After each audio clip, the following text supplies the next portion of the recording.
안녕하십니까. 예, 특송과 특주 감사드립니다. 특송 드리면서 은혜가 되는 것이 주신 것도 감사, 가져가신 것도 감사. 지난주 목요일에 제 큰 손녀 돌이라서 이렇게 자리를 했는데, 제가 할아버지니까 이제 그 손녀한테 뭐 좀 좋은 거 주려고 맛있는 걸 사가면은 그 부모들이 못 먹게 해요. 왜냐하면 이 단 것을 먹으면 애가 이유식과 우유를 안 먹는다. 그래서 아이는 막 달라고 그러는데 못 먹게 해요. 그리고 제가 가서 스마트폰을 보여주면 아이가 그 스마트폰을 얼마나 좋아하는지 몰라요. 막 이렇게 돌리면서, 근데 그거를 주지 못하게 하더라고요. 왜냐하면 어릴 때 책을 읽으면서 이게 머리가 발달해야지 그림을 먼저 보면 안 된다. 또 그러더라고요.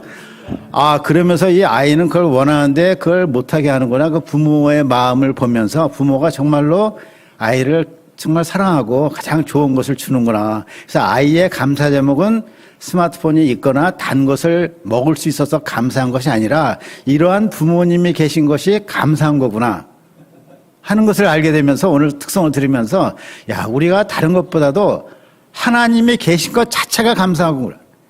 하나님이 계신 것 자체가 참 감사한 거구나. 왜? 그 하나님은 우리를 부모님 같이 정말 케어하시잖아요. 가장 좋은 것을 주시기 때문에 우리는 이걸 원하고 저걸 원하지만 그것이 오지 않을지라도 하나님은 우리를 위해서 그러시는구나 하는 것을 알 수가 있습니다.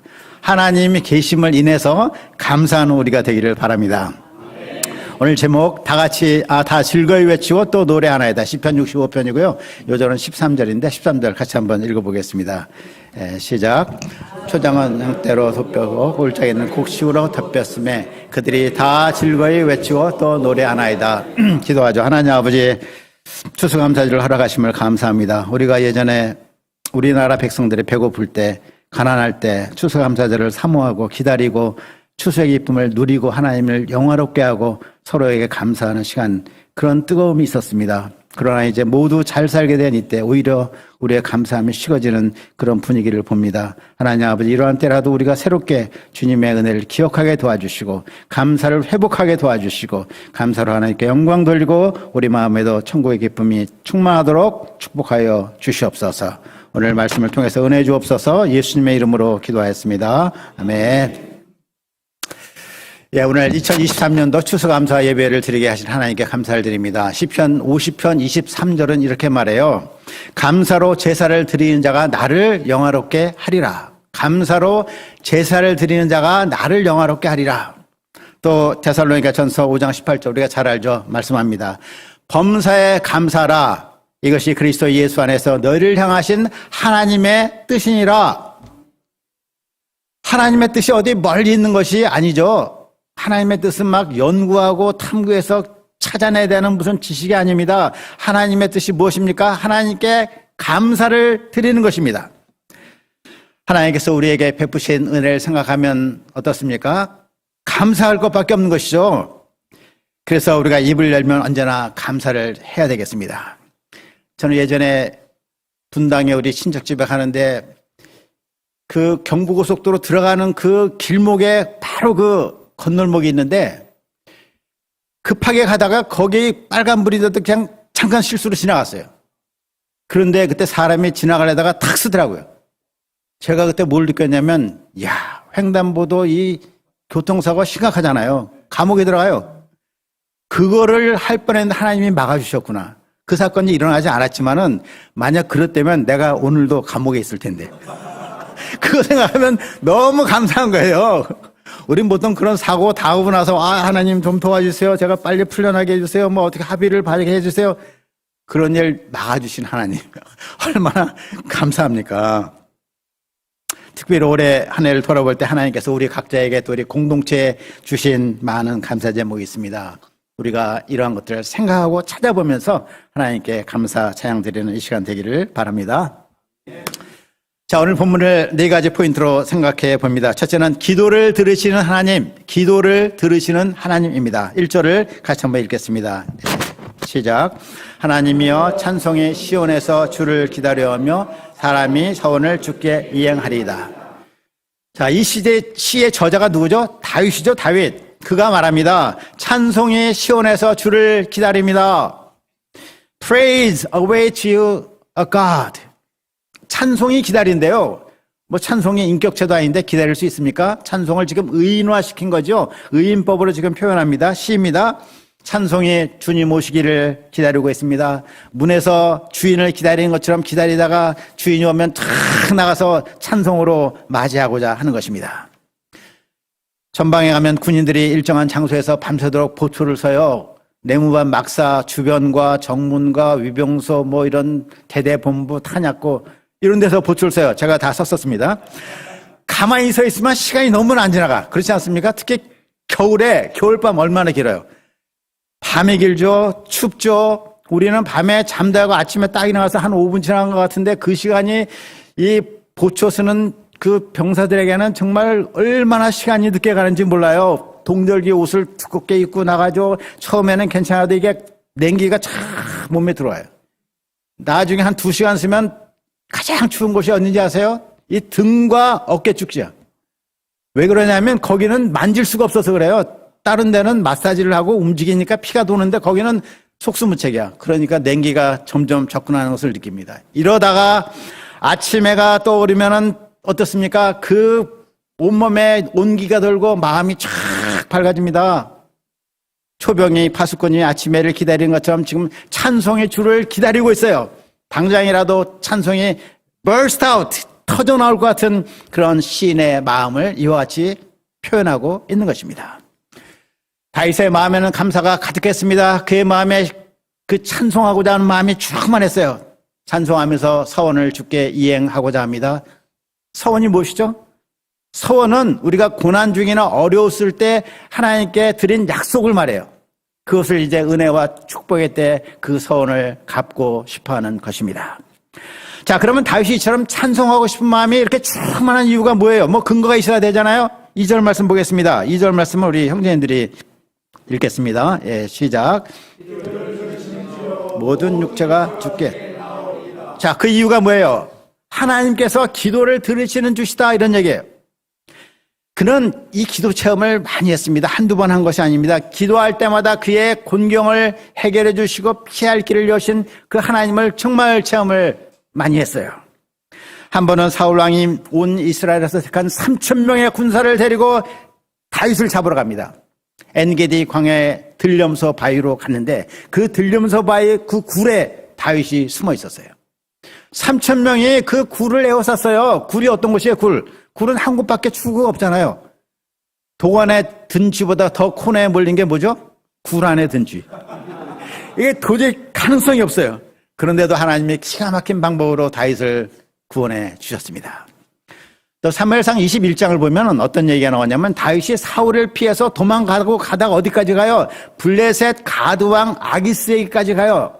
그에게 적국인데 자기의 몸을 그에게 의탁을 합니다. 다윗은 아기스 왕의 신을 먹기 위해서 뭐 별 미친 척도 하고 사울의 적인 척하고 막 그렇게 행동하지 않습니까? 그런데 그때 마침 무슨 일이 생기냐면 블레셋과 이스라엘 간에 전쟁이 벌어져. 아니 이 전쟁이 벌어졌는데 다윗은 아기스의 부하로서 전쟁에 출전을 해야 돼.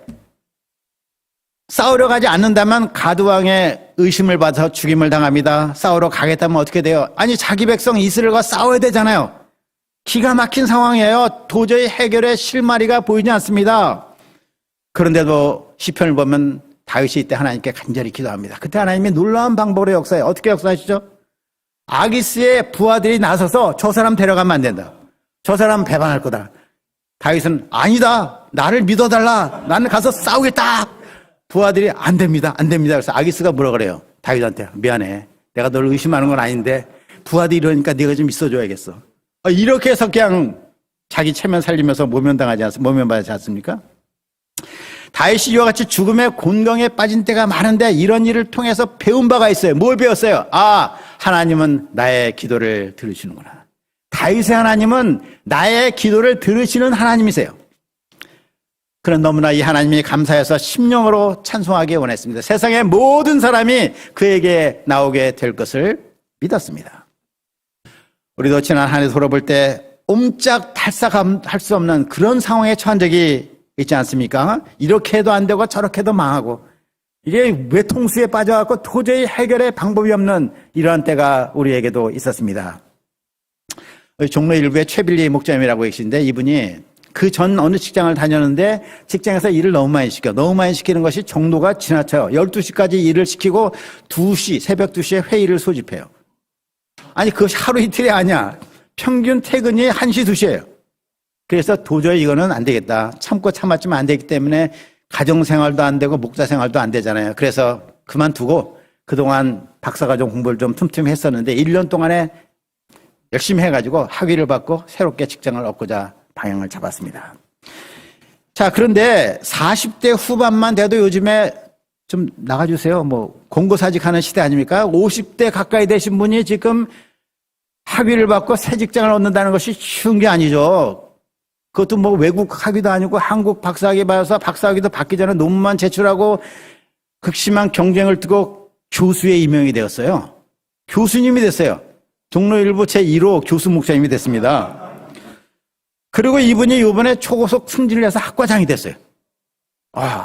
제가 보기에는 학과장 된 것이 공로를 많이 세웠거나 논문을 잘 쓴 건 아닌 것 같고, 나이가 많으니까, 그 위에 학과장님이 은퇴하셨거든요. 그러니까 자동적으로 이렇게 올라가신 것 같아요. 나이 많아서 안 될 것이 도리어 플러스가 되게끔 역사하시는 하나님. 기가 막히지 않습니까? 그 영적으로도 요회를 축복하셨습니다. 우리 박중성 목사님이라는 분이 오셨는데 그분이 혼자가 아니더라고. 나중에 보니까 사모님 나오시고 애들 3명의 청년에 나오고 삼촌까지 나오고 삼촌의 아들까지 나오고 줄줄이 사탕이 되더라고요. 그가 이런 얻은 현실적인 축복이 인해서 감사를 해야 되겠죠. 그러나 가장 감사한 것이 뭐겠어요? 이분이 올해 2월까지 가면 퇴직금이 바닥이 났어. 2월이 데드라인, 마지노선이에요. 저도 한 1월 되니까 정말 마음이 안타까워가지고 이거 어떻게 해야 되나. 내가 조금 뭐하는 거라도 털어갖고 도와줘야 되지 않는가? 이런 생각까지 들었어요. 근데 2월 되기 전에 1월 말에 다 이 해결이 되더라고요. 이분이 얻은 것은 자기의 기도를 들으신 하나님을 배운 것입니다. 그래서 앞으로의 생애 가운데 어떤 가운데 있어서도 하나님께서 기도를 들으신다는 것을 믿는 그 믿음을 얻은 것이에요. 다윗이 기도를 들으신 줄 알고 고백할 때는 그저 한 말이 아닙니다. 그의 인생 가운데서 삶과 죽음의 경계선에서 고난받으며 깊이 체험한 것입니다. 혹시 현재 우리 중에 고난받는 분이 계십니까? 그때가 바로 기도를 들으신 하나님을 배울 기회임을 믿습니다. 기도를 통해 문제를 해결받을 뿐만 아니라 살아계신 하나님을 체험하는 살아있는 믿음을 덧입으시기를 기도합니다. 아무런 문제 없이 편하게 사는 것이 반드시 좋은 것은 아닙니다. 아니 그렇게 살다 인생 가면 뭐예요 그게? 깊이가 있는 사람이 돼야 되지 않겠어요? 뭔가 믿음이 있어야 되잖아요. 기도가 있어야 되지 않겠습니까? 하나님은 그 사랑하신 자에게 고난을 허락하시고 고난을 통과하게 하시고 기도를 배우게 하시고 믿음을 연단하십니다. 우리가 고난 가운데서도 하나님의 사랑을 믿고 인내함으로 살아있는 믿음을 배울 수 있기를 원합니다. 둘째, 죄악이 나를 이겨싸우니. 3절 말씀을 우리 자매인들이 한번 3절 읽겠습니다. 시작. 죄악이 나를 이겨싸우니 우리의 허물을 주께서 사하시라. 자, 다윗의 생애에서 가장 그가 내적인 고통을 받은 때가 언제죠?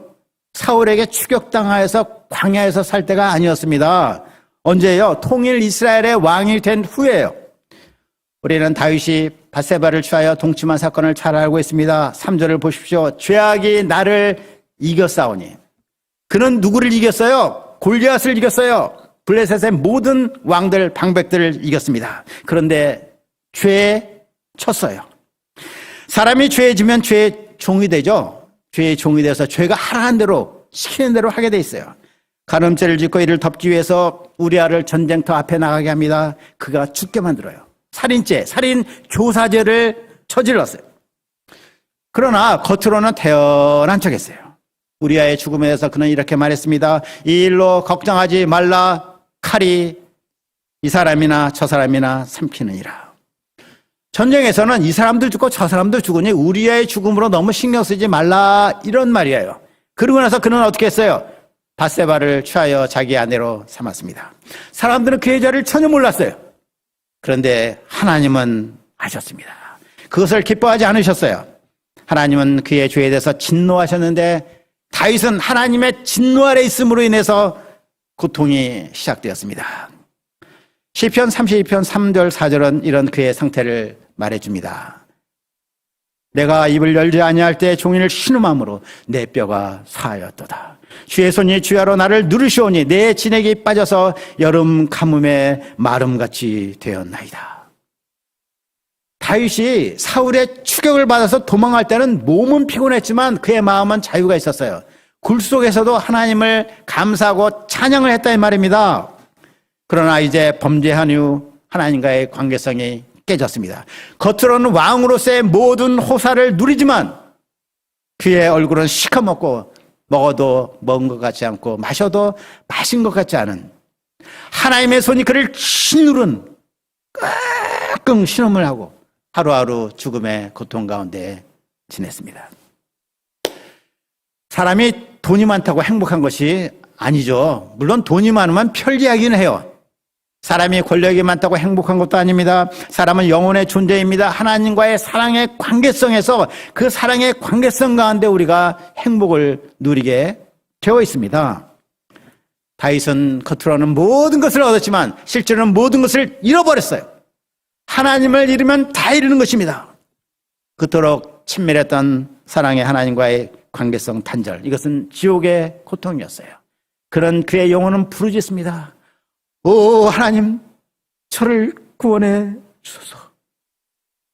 하나님이 이런 그를 불쌍히 여기셔서 선지자 나단을 보내십니다. 나단 선지자는 아주 지혜로워가지고 다윗의 지혜를 드러내되 아주 은밀하고 또 이렇게 지혜롭게 드러내요. 많은 양을 가진 한 부자와 어린 양 하나를 가진 가난한 사람의 비유를 통해서 그의 죄를 드러냅니다. 독이 든 음식을 먹고 독이 든 사과를 먹고 목에 맥혀서 배에 맥혀서 죽어가는 그로 하여금 그 사과, 독이 든 것을 토해내도록 나단이 도왔습니다. 다윗이 회개합니다. 내가 여호와께 죄를 범하였는데. 그러자 나단이 즉시 말합니다. 여호와께서 당신의 죄를 사하셨나이다.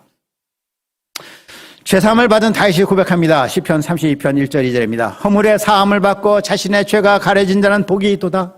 마음에 간사함이 없고 여호와께 청죄를 당하지 않은 자는 복이 있도다.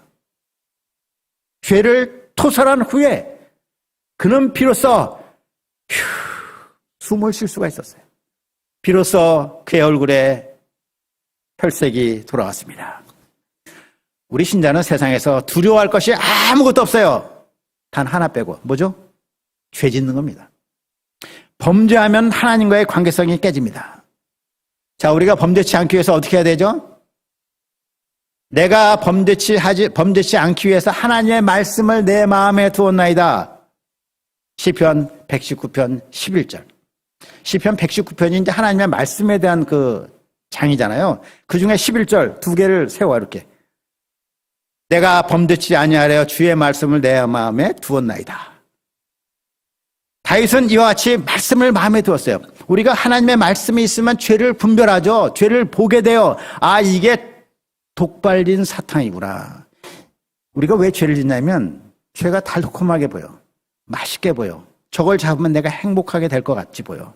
그런데 말씀이 있으면 그것을 분별해요. 그러면서 아, 이게 독발린 사탕이구나. 내가 저걸 먹으면 나는 나락으로 떨어지는구나. 그래서 어떤 마음을 갖게 돼요? 무서워. 아, 무서워. 죄가 무서워. 죄질 마음이 싹 사라지는 거죠. 죄를 이길 힘을 다녔습니다.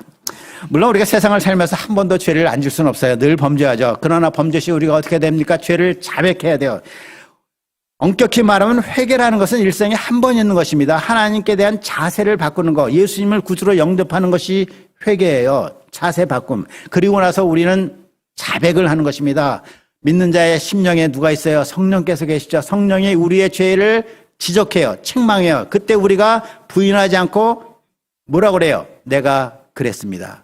동의합니다. 하는 것이 자백이에요. 우리가 죄를 자백하기만 하면 하나님은 우리의 죄를 다 사하신다고 말씀하십니다. 요한일서 1장 8절 9절입니다. 만일 우리가 죄가 없다고 말하면 스스로 속이고 진리가 우리 속에 있지 아니할 것이요.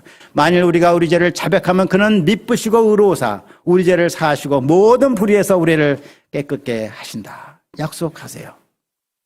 자백하기만 하면 우리를 모든 불의에서 깨끗게 하세요. 완전한 죄사함을 주십니다. 기억도 하지 않으세요.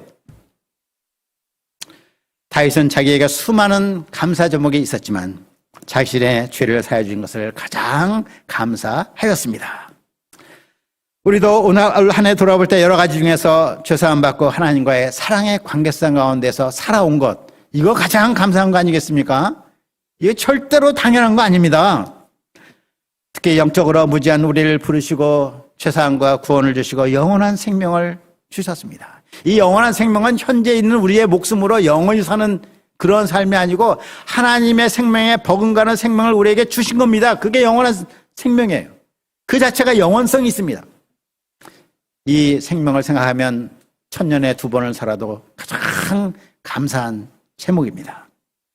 그러나 신자로 살면서도 우리는 주님을 신뢰하지 못하였습니다.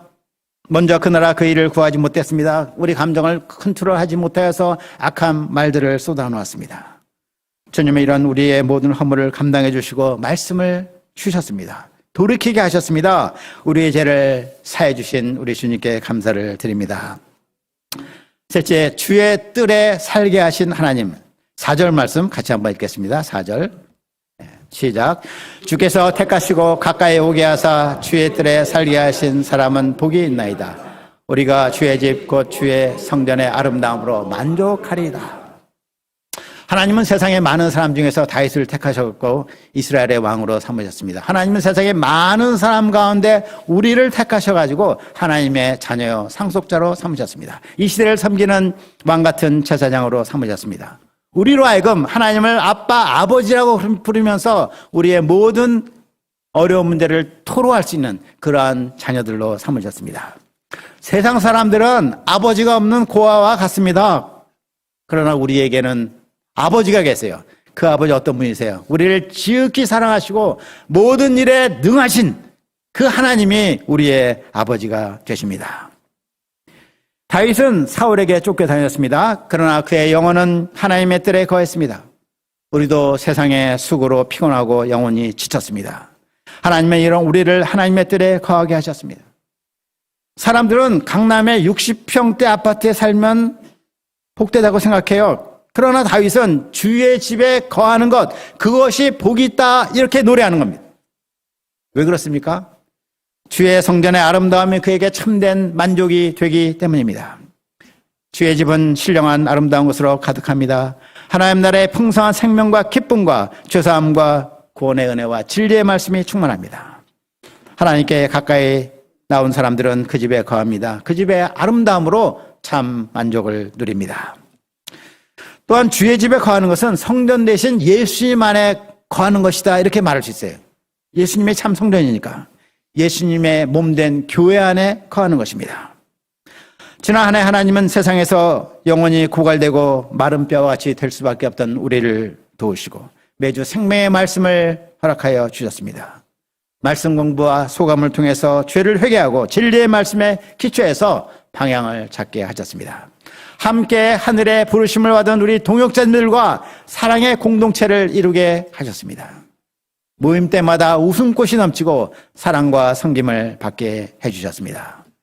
매주 우리의 영적 장군인 유해 목자님들과 같이 모여서 공부하고 소감을 나누고 서로 믿음을 격려했습니다. 이런 것들이 우리로 하여금 주의 뜰, 주의 집에 거하게 하사 누리게 하신 것입니다. 저에게도 지난해 많은 감사 제목들이 있습니다. 그 중에서도 저는 우리 목자님들, 사모님들 같이 말씀 공부하고 서로 배우며 교제하고 누리게 하신 것이 가장 감사가 됩니다. 함께 말씀을 배우고 은혜를 누리는 것, 이것이 주의 뜰에 거하는 즐거우며 하나님을 누리는 기쁨입니다. 이런 은혜를 주신 하나님께 감사와 찬송을 드립시다. 자, 마지막 한 해를 관시우신 하나님. 5절 말씀을 우리 형제님들이 5절 읽으시겠습니다. 시작. 우리의 구원의 하나님이시여 땅의 모든 끝과 먼 바다에 있는 자가 의지할 주께서 의를 따라 엄유하신 일로 우리에게 응답하십니다. 자, 우리의 하나님 어떤 분이세요? 구원의 하나님이십니다. 전능한 능력으로 산을 세우신 분이에요. 바다의 설렘과 물결의 흔들림과 만민의 소유까지도 진정시키시는 진정한 통치자십니다. 지금도 온 세상에 하나님의 영광을 선포하고 계십니다. 우리가 못 보고 못 듣는 게 문제지 하나님은 지금도 그의 영광을, 그의 아름다움을 온 세상에 선포하고 계세요. 그래서 아침이 되어도 저녁이 되어도 우리는 만방에 울려 퍼지는 하나님의 아름다움을 보고 듣고 우리가 즐거워하는 것입니다.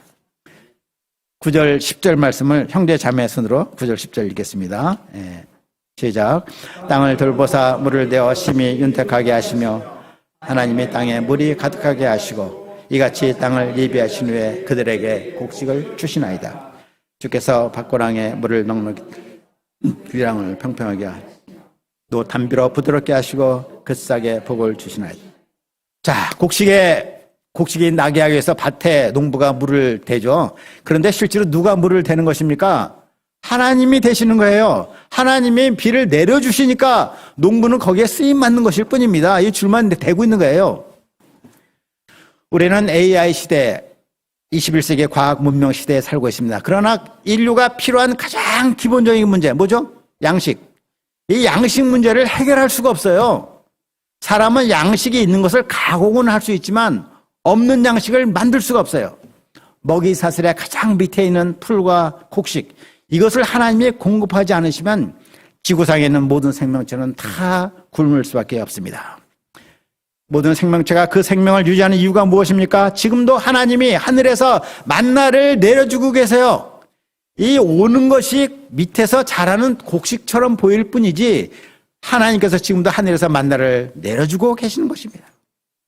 하나님의 손길은 섬세합니다. 밭고랑에 물을 넉넉히 대시고 그 이랑을 평평하게 하시고 담비를 내려주셔서 딱딱한 땅을 부드럽게 하십니다. 마침내 풍성한 수확을 얻게 하십니다. 그 수확의 풍성함이 어느 정도입니까? 11, 12절을 우리 형제자매선으로 읽겠습니다. 11, 12절 시작.